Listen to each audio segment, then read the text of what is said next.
Always people over things. So always, first and foremost, when there is a natural disaster, the first thing you want to do is to assess your clients, assess your employees to make sure that they're okay. If they're not, assess the damage to them and then also contact the appropriate authorities to notify them. Assess the damage to the property.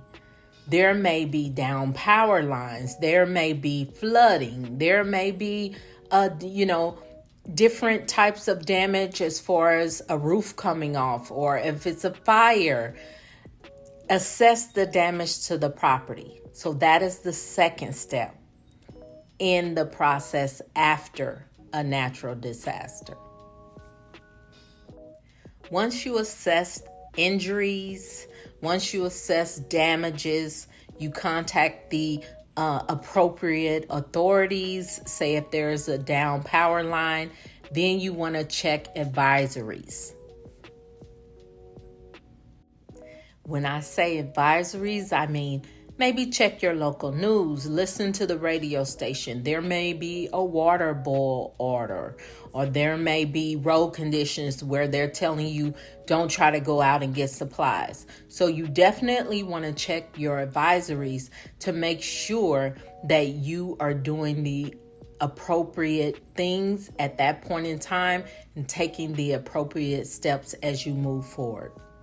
You want to start making a list, taking inventory, noting damages and things like that, losses for insurance purposes.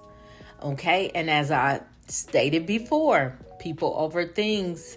Also, too, you want to encourage as you're clearing the debris, as you're doing the assessment and taking notes of the damages, you also want to tell whoever's helping you and your employees to take breaks, to drink water, stay hydrated, because you don't want to overwhelm yourself as you're assessing the damages, which could also already be overwhelming. Once events are over or things take place, people forget the most important things. You always want to have feedback. So have a debriefing session to go over things, how the process went, what you could have done better, steps that you should take next time. Make sure that you get everyone's feedback in the debriefing so you can know how to adjust your escape plans or your processes so the next time things will go even smoother.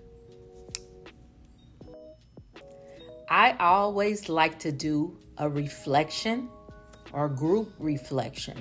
So you may want to ask your employees, your clients, what was the most challenging part of the entire emergency process? And then how can we do things better if it happens next time? God forbid, but better to be safe than sorry. Better to be prepared instead of unprepared. Be a blessing to someone else.